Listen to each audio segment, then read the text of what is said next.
Hello, audience. Thank you so much for joining us today for this session for Sales Fever. We are going to talk about sales tech innovations with those two amazing speakers. I know you were expecting two more speakers, but we had some problems before and they won't be able to join us today. That's why I'm here. I'm going to moderate this conversation. My name is Eduardo. I am a community events manager at Modern Sales Pros, and I'm so excited for all the takeaways you're going to get from Jason and Roy. But let's start with some quick introductions. Jason, can you introduce yourself to the audience? Hey everyone, my name is Jason Grab. I'm the co-founder and CEO of Toriel. We're a seed stage company based in Atlanta, Georgia. And we are a buyer education platform that helps drive conversions both with demo centers and with interactive demos. Awesome. Thank you for joining us.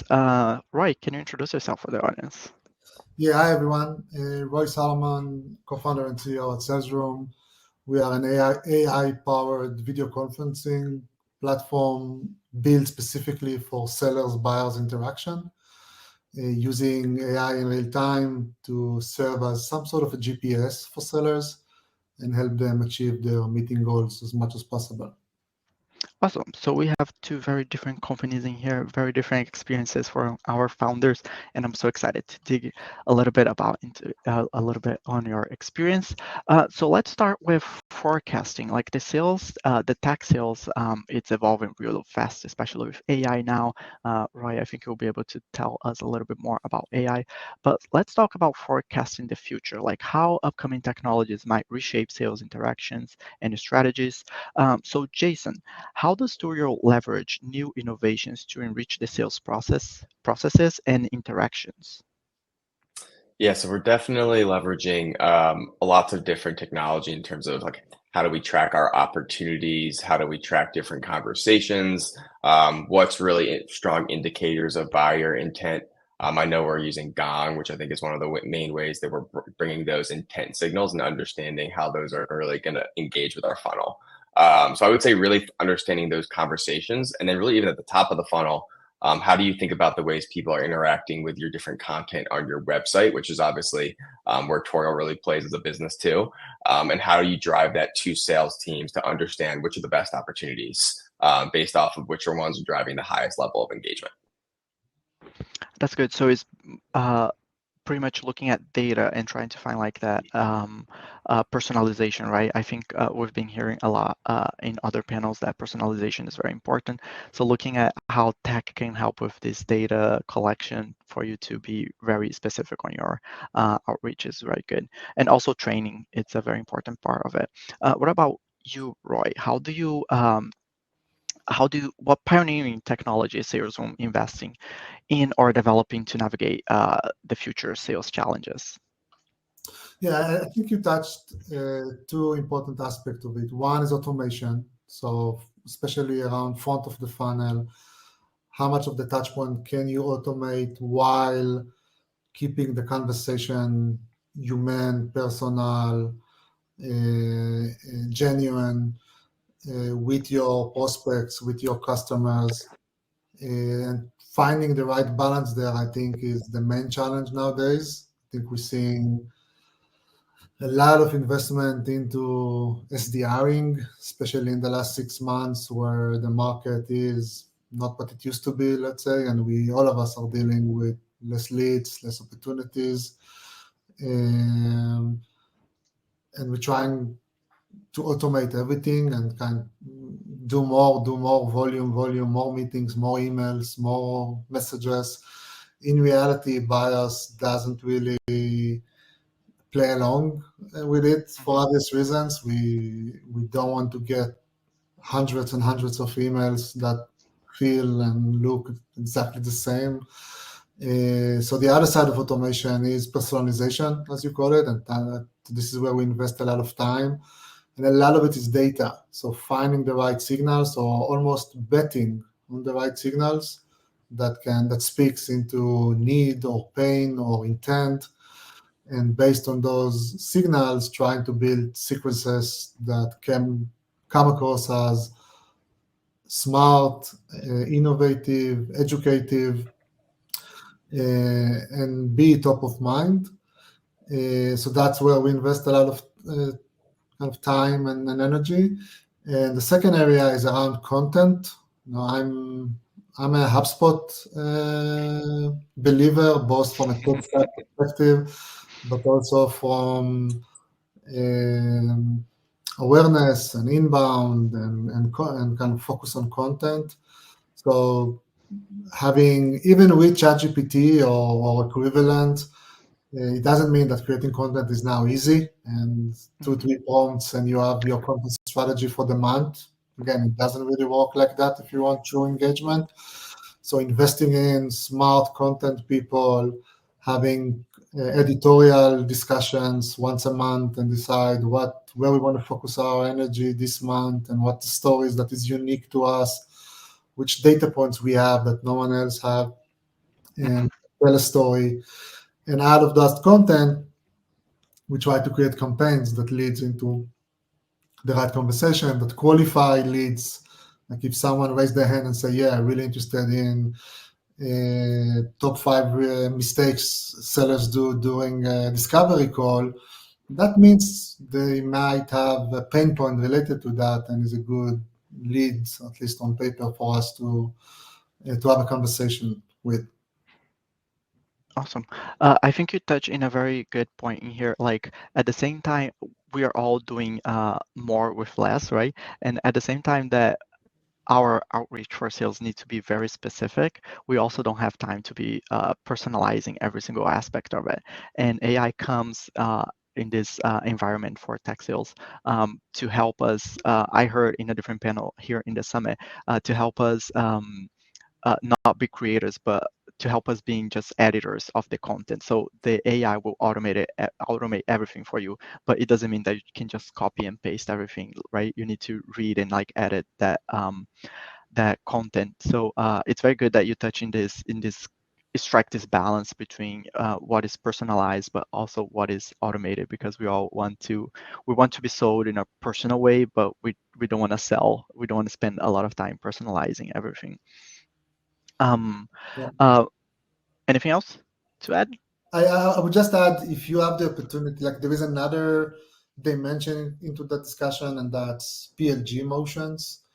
So if you have it in the product, and obviously not, it's not a good fit for all products, but if you do have the ability to create some sort of pre-sales adoption in some capacity, that's another data point that good sellers can use to create that experience with buyers. And this is also where we're kind of spending time thinking what are the signals within our products that can unveil certain pain points. So highly recommend experimenting with that as well. Awesome. And that's a good segue for our next segment in here. That we're going to talk a little bit about the challenges for the future, like how you can identify and address roadblocks in sales tech startup ecosystems, and also how to seize opportunities, like how to explore and maximize new vistas in sales tech domain. So I have a question for both of you. Let's start with Jason. How do you strike a balance between addressing immediate market needs and also innovating for future sales tech trends? Yeah, I think it's always hard, right? You always want to be exploring new technologies that are out there, but I think it's that balance of you want to spend maybe like 20, 30% of your time in that kind of exploratory phase, spending up still a bulk of your time on the things that you know work. Eventually the things you know work eventually don't work, right? I think we've all experienced that as we continue to scale up. But I would say that's kind of the balance that I always like to be looking at. Seeing what's on the market, see what's coming out, what's new and launching, especially in this new world with AI. It feels like there's a new company coming out every single day doing something Mhm. different or a slightly different flavor of similar things. So, what are they doing? How are they doing it? So, having a very kind of open minded outlook, testing out certain new technologies, or might be a new process, a new way of thinking. But again, not just like kind of jumping ship and abandoning the things that you do know work as a business. I think that's the most important thing, is to strike that continuous balance. That's a good point. I think like our tech stack is just growing and growing, and how you, Jason, as a founder, make sure that your product is like a you companies must have. It's not just like a nice to have product. Yeah. How do you look at this issue? Yeah, I mean, I think it's having that direct attribution wherever you can. Because I know, like Toriel, we obviously are more like MarTech and sales tech. So it's even harder, I think, on the marketing side to really drive direct attribution. But I think it's how do you have those right reports set up in those systems of records that your teams are using, or your company's teams are using, whether that's HubSpot, Marketo, Salesforce, all of those core platforms. I'm sure there's plenty of other data platforms companies are using to really know that, like, well, is Twirl adding value to my business? How do I know that it's adding value to my business? I'm obviously getting out in front of that. So that's not happening during the renewal conversation, but that's something that's happening during onboarding, even before onboarding, during the sales process. Hmm. Awesome, good points in there. What about you, Roy? How do you like strike this balance between addressing the immediate needs of the market, but also looking at the future and how you're going to create new tech trends and innovate? Yeah, so first of all, is talking with our customers and be brutal honest with yourself.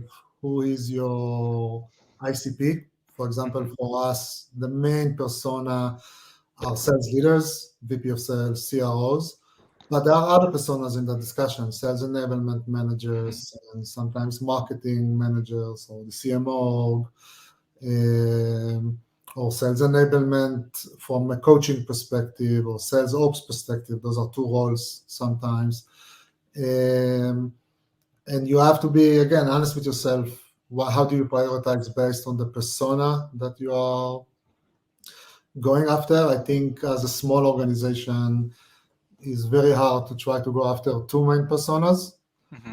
and because you end up, and I'm saying that because we tried that, and you end up not No, pleasing too. anyone, basically. Um, so truly and intimately almost know your persona, which pain point they have, what's top of mind in the next 2 quarters of the, and ask them what keeps you up at night. For example, for us, the main question we ask them again and again and again, because the answer changes every month or every quarter, kind of what makes you cringe when you listen to your salespeople doing those calls, even if you have grown, even if you have, because, and you see that as they hire different people, as the market changes on them, or um, you see how the answers changes, and that should affect what we build, how we build it, how we communicate, what type of storytelling um, we bring in front of them. Second, I like to divide our attention into kind of 60-70% of our effort should be around current customer base. So let's call it expansion, trying to figure out where we can add value to that main persona. And 20-30% around pipeline, new revenue, new markets, new categories, new regions, languages support, yes or not, and if yes, when, collateral in different markets, success stories in different categories. I think you have to strike a balance between those two motions, and often they're not exactly the same.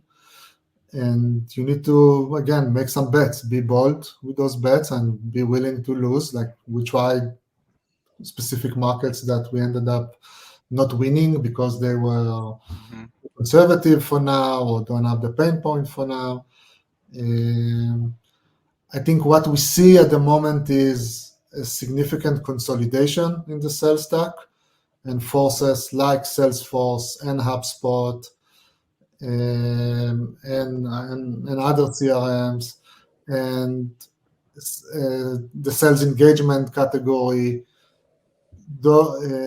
and sales enablement categories. Those three markets are becoming one in a way, and a lot of CROs are asking themselves right now, what's my source of truth? Is it outreach on the front of the funnel? Is it growing at the very end of the funnel?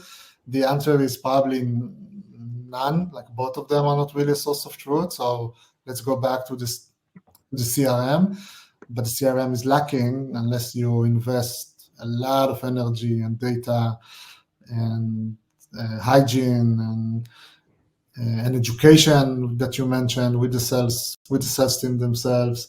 Hmm. With GPT and all the investments and GPUs and all the investments there is still a data gap in a lot of organizations, but I think that's going to change. To me, the future is a CRM that does not involve human beings at all. I think history showed that we are not very good at updating data, and Uh, robots or bots are very good at it. Uh, I how think so every salesperson would probably love that, right? yes. How far do you think that future is, right? That a CRM will no, be I fully don't think it's automated. that far away. I think this is just obviously just my opinion, but I think the next Salesforce or the next HubSpot, now that HubSpot is a CRM company, is probably Ooh, Oops. There you go. so. I think the next CRM is going to be a touch-free CRM, so built specifically for a lot of data analysis, so kind of LLM equals CRM type of a company. I think we are, I don't know, 10, 20 years away from a significant player doing just that. And forecasting will look a lot different. I think there's going to be machines making constant analysis, same technologies that are being used in the defense, NSA type of mindset. It's going to be deployed in different aspects of B2B, and machines will tell us constantly this is this is how your forecast evolves today because of market changes, because of a butterfly effect. Oil prices went up in Nepal, and that's going to affect your forecast by 2%. And this is the reason. Again, processing data become so easy, so cheap, relatively free Yeah, almost. Just a matter of time how we deploy it in different ways. that's interesting. yeah, I think you're already. I was just gonna say, I think you're already starting to see that with all of the intent data companies that are really exploding as well, like 6sense, Clearbit.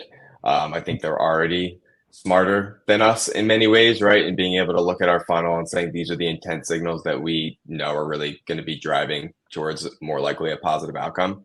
So I think we're right on the precipice of that.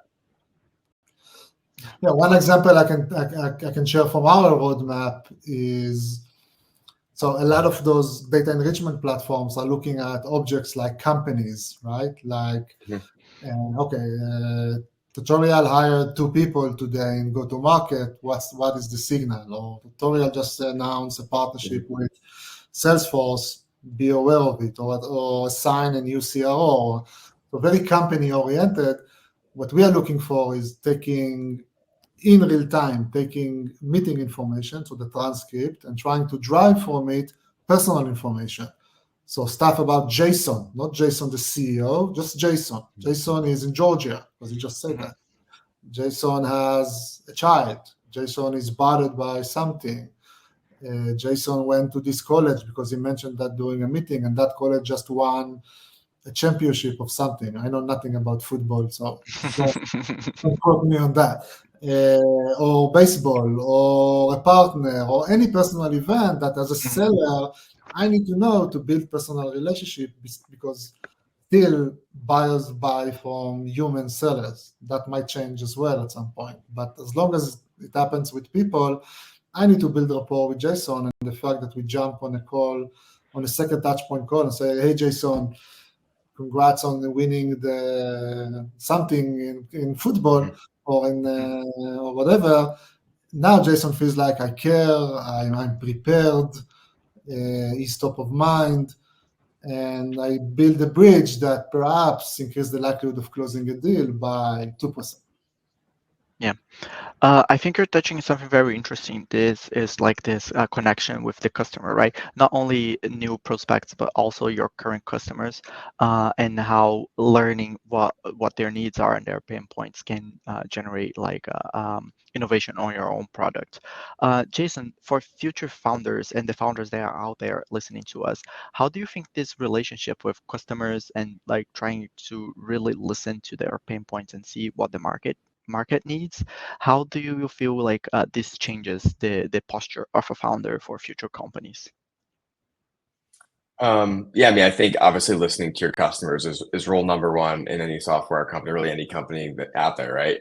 How your customers describe your business, the way they use your tool, maybe it's not the way you intended it for it. And I think that's one of the more fun parts with tutorials. We see people getting really creative with all the different ways that they're using tutorial across their business. But yeah, seeing how your customers respond, how they act, all of those things, whether that's on a call, whether that's through the data in your own analytics platform, of seeing how they're actually using the product itself.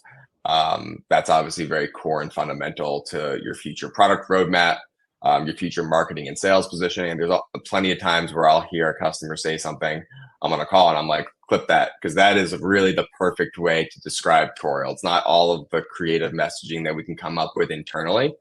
The way your customers really talk about you and the value they perceive more than even the value that exists in reality is really what matters at the core of every business. And that's the foundation that you need to be building on, especially with anything future that you're building for. Awesome. What do you think about that, Roy? How like the current customers and also prospects can change the way that founders look at the market and at their own products? So I think customers have a lot more data than we think, and that's true for the last 15 years now. But now it's even more true when they can process that information instantly and ask ChatGPT specific questions and get very thoughtful answers. Um, with that in mind, I think the evolution of sellers has to evolve into around being storytellers rather than facts sharer in a way. Like customers have the facts combined with that PLG. They always, let's say you are using HubSpot. I already know HubSpot. I don't need seller like the AE at HubSpot telling me how to run a campaign or how to manage a deal. But I need them to be very good storytellers to associate their growth or my growth with their growth in different aspects of the business. And this is where I think we need to invest more in education and training and tools to make every seller a better storyteller. Storyteller. It sounds easy. In reality, it's tough. Like every story, first of all, it needs to be part of your DNA. You need to coach to that, and many sales leaders are not good coaches, including myself. So how can you bring that DNA into the team? How does marketing involve in that conversation? How's the product help you tell that story and make it a coherent story? So regardless of the interaction the buyer has with the brand, the story needs to be coherent. So, and for a startup that try to do 50 things at once and there is no real ownership across the board, everyone is kind of rolling the sleeves and trying to do a lot of things at the same time, it's even harder. Because at Google, you can say, Jason, you are now responsible on that effort. This is yours. This is the KPIs that you should improve. This is the budget that you have. You go build a team, and good luck. Let's talk in a year. For us, we don't have the budget. We don't have that luxury. So we need to constantly ask ourselves, what should I do better in telling the story? What should I not do at all? And from a focus standpoint, which features that are not being used I should kill because I'm just carrying them with very little value, and climbing a mountain with unnecessary weight is just harder. That's kind of the exercises that both sales leaders needs to do and product leaders needs to do at this time. Yeah, that is cool. Especially because, as we mentioned before, there are like several tech companies being created every single day, and it's important to stay agile and understand how the market is evolving.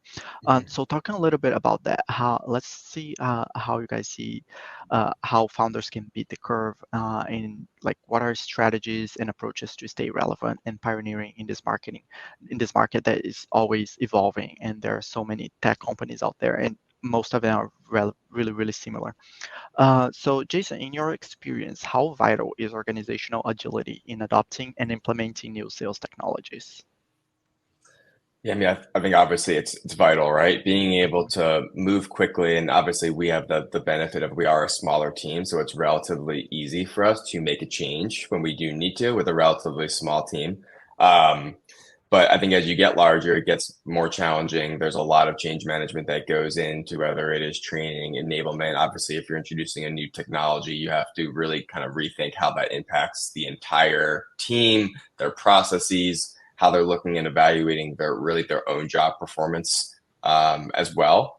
So I think organizational agility, kind of getting back to your question, is really critical. Like you need to be able to look at your team. You need to be able to identify the weak points, the people that are going to be the most important in driving that adoption, but also really evaluating the success, kind of like you were talking about earlier, which is how am I going to evaluate, is this going to be successful internally? How do I drive that adoption? How do I set those key KPIs as a business that we know that this is working?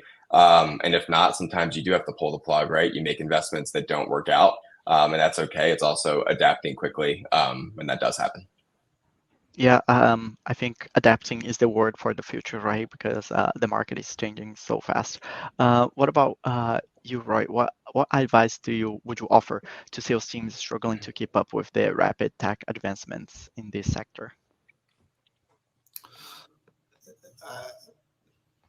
I think there is a lot of fatigueness of AI at the moment, for example, because everyone is doing it. And I think marketing teams are very good at telling a story, but there is a big gap between marketing and products at the moment. And so there is a lot to be desired when you think AI or GPT or LLMs are going to solve all your business problems. Reality is not there yet. From what I see less investments in the sales stack and more questions around what's working, what doesn't, and if it doesn't add tremendous value, let's cut it, or let's cut the budget, or let's cut the amount of users that are using it. So I think we have to be mindful of that. I think as seed stage or pre-seed or pre-product market fit founders, we need to constantly ask ourselves what type of problems are we solving right now, and be honest with ourselves. Are these the top 2, top 3 priorities for our market? I can tell you for us, we are in the meeting business. We often meet with companies that don't have a pipeline at the moment. So they have a top of funnel type of a problem. They're not going to buy anything from us because they need more meetings. So by definition, we need to work with companies that have bigger teams or growing rapidly at the moment and have strong outbound motion or inbound motion to schedule, to put events on calendars. And now we can help them optimize those events into a more consistent sales cycle, better meetings, more deals, and so on and so forth. So when you think about the next feature, ask yourself, who am I building that feature for, and how big of a market is it at the moment? Because it's going to change. The market is not going to shrink on us for too long, I hope, or kind of history will show that. So it's okay to prioritize things with that in mind, saying, you know what, that's a problem for a different market. Let's talk about it next quarter and figure out where the market is at that point in time. And also, I'll go back to the bread and butter. Go talk with your customers. Where are they cutting the budgets and why? Who is making the decision at the moment? Is it the CFO or the CRO? 18 months ago, the CRO had a blank check to buy anything and their mother for the sake of growth, right? That's not the case anymore. Yeah. CRO is now trying to think about every dollar because unfortunately, they had to cut teams. They had to cut supporting teams, enablement, SCs, and so on. So prioritize with that in mind. And you know what? Maybe it's okay to build features for the CFO organization. Though it's not your bread and butter, it's not your leading thing because you're not in the accounting business, but CFO has the budget now. So build something that shows value to them, or at least increase value to the business. So the CFO can correlate with it and say, you know what, I understand why it makes sense to invest in you right now. Yeah, that makes sense. I think you touch on a very good point. I've been seeing a lot of companies just stamping a .ai on their website and just saying that they work with AI now just because that's the market, that's what the market needs or wants. But the product doesn't, there's a marketing, the marketing is not aligning there because the product is not AI basically. And that's a real problem, and it kind of like hurts the business, right, to stay relevant if you promise a product that you won't deliver. That's very interesting. Do you have any thoughts in there, Jason? Anything that you want to add to Roy's point? Yeah, I think that's a great point, even at the end there around AI and like what's real and what's not, because I think that's what everyone's trying to figure out. I was actually at a great founder summit run by Bonfire, who's our seed investors, last week, and one of the sessions was on this exact topic. And I think the best way they described it really like was calling it wrapper AI, which is AI that's just kind of right ChatGPT sitting on top of something. It doesn't do a whole lot, but again, then you can throw on your website and say, hey, we're an AI company now. And I think we're 6 months in, 12 months into this, and I think people are realizing what is that type of AI, that wrapper AI, versus something that really can fundamentally add value to the prospect, the customer, into the product. And I think that's going to be really beneficial as people can start to understand the differences between what's real AI and what's something that you can probably just use ChatGPT on the side to do anyway. Yeah, that's an interesting point. So let me ask you both this. Let me start with Roy. Roy, can you share like a particular challenge that molded your startup journey significantly? Something that like really changed your product, or the way that you look at your product, or the way that you sell your product?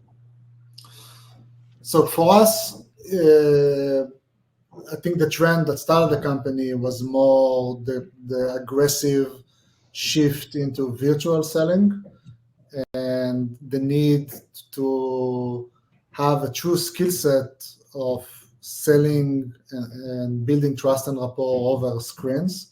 We felt that Zoom or Teams or Meet, when amazing products and obviously at scale and everything, but never really built for such a complex use case, multiple touch points, like 6 months long conversations, a lot of stakeholders involved in the process. So that was the kind of origin pain point that we started with. We felt that video and sales deserve more focus. Add to that AI. So kind of the first thing we started was pre-GPT, was let's transcribe in real time. So what Gong is doing after the fact, we are doing in real time, not to replace them. Again, they are a very good review mirror for CROs, but more to build a front bumper camera for sellers, for the driver. And the ability to process a lot of information and take unstructured data and make it more structured, align it with the script, align it with the sales playbook. And the fact that you can do it in milliseconds is what drives our innovation every day. So every day we're asking ourselves, is it relevant to video? Yes. Is it relevant in real time? Yes. If the answer for both is yes, we'll probably go ahead and build something around it, more likely than not. But if it's just after the meeting or it's not video related, not on the critical path, we'll probably say no to it. Yeah, those are good points. What about you, Jason? What is like a challenge that shaped your startup journey? Yeah, I think kind of connecting it back to an earlier question about really listening to your customers. We started Toriel about 3.5, 4 years ago now, when this interactive demo category was really exploding. And I think people are really starting to understand the need between that product-led and sales-led journey, that there's a larger need for that buyer education, buyer experience in between that. I think what we learned personally is we started to see if people were building tours, but the harder part was how do you put them on your website? What's the best way to implement them? What's the best way to get people to the right tour, right? You could have 20 features, some of these really complex software products. Well, every buyer doesn't want to see all 20. So how do you get them to those right pieces, right parts of the product? And that was actually what led us to building our second product.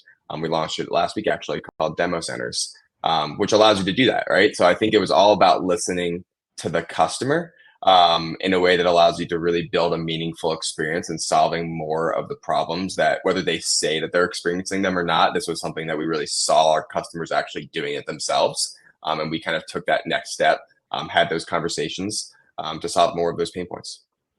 Awesome. That sounds great. All right, so we're running out of time in here, but I want to ask you both one last question. For the people out there who are thinking about opening or creating their startup right now, what is like one piece of advice that you will give to them? It can be something that you learned from the past on how you see the tech sales in the future coming up with AI, with the amount of data that we have and how the market is changing and all this. What is a piece of advice that you have, Jason, for the new founders out there? Yeah, I would say go out and try to sell the idea. So go out and just try to sell it before you even have a product, before you've written one line of code, anything like that. I think that was the biggest thing that I did, when we co-founded Toriel a while back, is I went out there and I just started having conversations with prospects, understanding what are the problems that they're experiencing, how are they currently solving them today. I think a lot of founders make the mistake of they jump in, right? It's kind of, they build a solution and then they try to find a problem to use that solution for. And then you obviously have all the missteps and things that go into that. I think really trying to go out there and sell the problem almost to the market. And is there something that's really worth solving? And then the solution usually comes out of all of those great conversations that you're going to have. Sounds good. It's about the action, right? The founder needs to have the idea and act on it, just not sit on it. What about you, Roy? What will be like an advice that you have for future founders? You're muted. So There we go. not to repeat Jason, so I'll choose something else. I assume if you are starting something, it's going to be in the realm of AI, one way or another. My advice is don't try to build your own LLM. That market is changing rapidly. It's going to be very hard to win over the incumbents at the moment. And betting on open source at the moment, it's a very big bet. I'm not afraid, or I don't think people should be afraid of being a rapper, as you call it. I don't think it's just prompting. I think there is a lot of smartness on how you approach GPT or the equivalents. And it's all a matter of how you solve the problems. I think what we see, most users still don't want a chat interface, and they do want to be guided. They do want weekly digests or buttons or UIs to guide them throughout utilizing the data. Within reason, specifically within sales leadership, sales leaders at the moment just need to build pipeline, build the right team to close that pipeline, and rinse and repeat. I don't think they have the mindset right now to think a lot more beyond that. So make it very easy for them to get access to the data and see the value in it, and then figure out how you scale it, what's the right LLM for you. How do you host that LLM? How do you process the data? Where do you process that data? And so on. But there is so much power, again, that is accessible to us, relatively free. And so I do think we're going to see a lot of companies in the sales stack that uses data and bring different approaches or different IO to get value out of that data. Awesome.